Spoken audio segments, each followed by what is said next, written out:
असेल, परळी असेल, केज अंबाजोगाई असेल, या सगळ्या मतदारसंघात आता अनेक इच्छुक आहेत. पक्ष कुणाला तरी एकाला उमेदवारी देईल, पण त्या ज्या एकाला उमेदवारी मिळेल त्या सगळ्याचं हे बाकीचे सगळे प्रामाणिकपणे काम करतील, कारण हे सगळे पवार साहेबांच्यावर प्रेम करणारे कार्यकर्ते आहेत. इथं बसलेले सगळेच आहेत.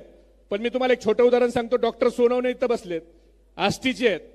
कधी कोणत्या निवडणुकीचं तिकीट मागितलं नाही.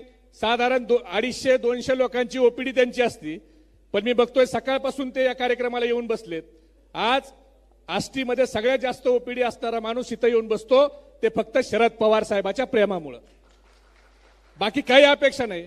आज उषाताई आहेत, कॅन्सर सारखे आजार त्यांना झाला, पण तरीही त्या प्रचारात सक्रिय राहिल्या. हे फक्त शरद पवार साहेबाच्या प्रेमामुळे. असे हे साहेबांच्या प्रेमामुळे भरपूर लोक आहेत साहेब.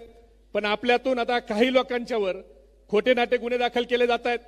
आमच्या इथलं जिल्हा पोलीस अधीक्षक एसपी हा भाजपाचा आणि सत्ताधारी पार्टीचा जिल्हा अध्यक्ष असल्यासारखा वागायला लागलाय.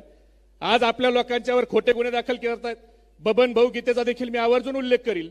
आपण सगळ्यांनी त्याच्यावर बोललं पाहिजे की आपल्यातला एक सहकारी खोट्या गुन्ह्यामध्ये त्या ठिकाणी परळीमध्ये त्याला अडकवलं गेलं, त्याचा देखील आपण सगळ्यांनी त्या ठिकाणी नोंद घेतली पाहिजे. असे अनेक प्रकरणं होत आहेत. आता त्याच्यावर देखील आपण बोललं पाहिजे. आता भारतीय जनता पार्टीनं लाईन क्लिअर केली